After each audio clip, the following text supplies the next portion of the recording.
Hello, beautiful person. Welcome back to Healing Your Grief 2 minutes at a time.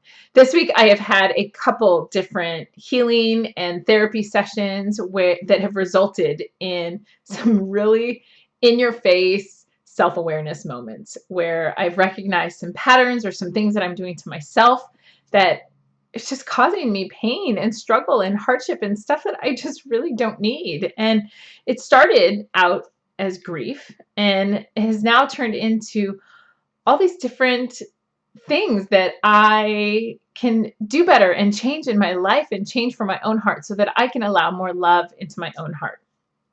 And so we are going to do this together. I never like to miss a teachable moment. And this week I was stuck with all of this self-awareness and I honestly did not know what to do with it. It was upsetting and sad, and I was curled up in a ball at one moment, and I always want to make it better, and I always want to fix, and I always want to transform all of these experiences in my life for me as well as for everyone.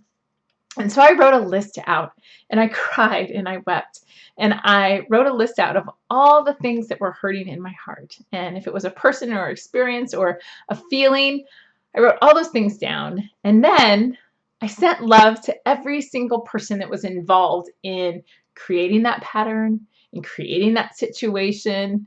I sent gratitude for the hands that could write that. I sent love to the people who I only get to visit in my heart now, right? I sent grief and love and all of those feelings, and I wept and I cried, and it was so powerful. And it's so powerful to write those things down, because once you actually write them down on a piece of paper, they don't have as much ownership over you. It's kind of like having a child, right? And they misbehave and they misbehave until you give them attention.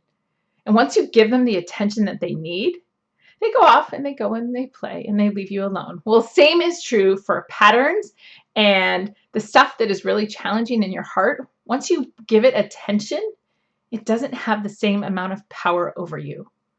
I cannot wait to hear in your comments down below what you have written down on your list. What you are not allowing to have power over you anymore. What are you acknowledging so that you can heal? Because you simply cannot heal unless you know what needs to be healed.